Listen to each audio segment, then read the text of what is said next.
For years, global energy policy followed a strict script: scale up wind and solar, rely on natural gas for flexibility, and write off legacy coal as a permanently stranded asset. Then came the 2026 Iran-US war. The conflict shut down the Strait of Hormuz, instantly severing 20% of the world's oil trade. The resulting supply shock rippled outward. Nations that relied heavily on imported liquid natural gas faced sudden deficits. Supermarkets warned of severe supply chain collapses, airlines grounded thousands of flights, and rationing programs spread across Europe and Asia. The crisis exposed a structural flaw in the green transition. Designing a grid around extended international supply lines left entire economies vulnerable to a single geopolitical choke point. This chart maps the breakdown during the 2026 conflict. On one axis, we have renewable generation, which dips unpredictably based on weather. On the axis, we see the sudden cliff drop of imported gas when international shipping lanes closed. The gap left behind is the base load deficit. To keep a national grid alive, you need heavy, continuous power that is strictly domestic and completely immune to foreign blockades.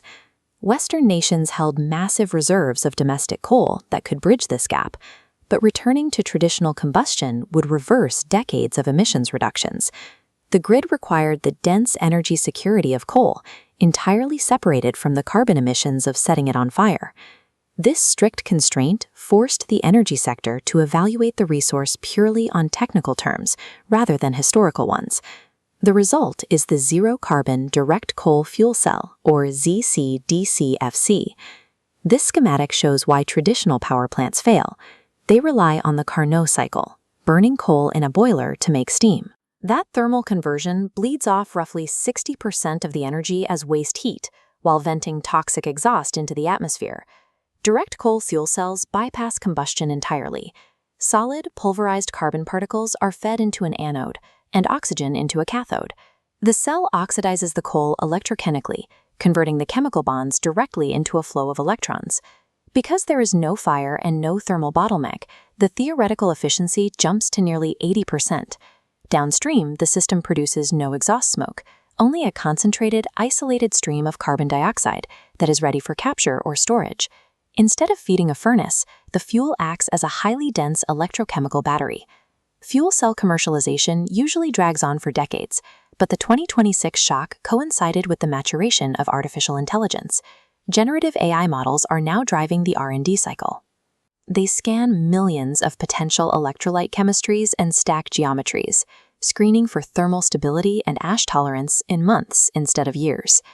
This accelerated timeline is paired with an aggressive deployment strategy. Engineers are moving the generators out of surface power plants and placing them in situ, directly inside deep underground coal seams. This cross-section illustrates the in situ model. By placing the fuel cell modules kilometers deep, we eliminate the need for surface mines, stockyards, and vulnerable rail corridors. The electrochemical conversion happens underground, and only pure electricity travels up the transmission line to the grid. We can fully exploit the chemical energy of the resource without ever moving the physical rock to the surface. These technical leaps are forcing capital allocators to rewrite their models.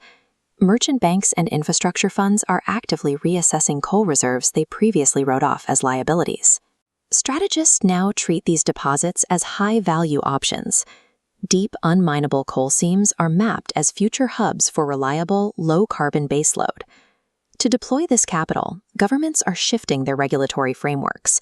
Instead of blanket bans based on the fuel source, policy is moving toward performance-based metrics. If an engineering process delivers a zero-emission electron, the market rewards the result, regardless of the carbon varied at the start of the chain.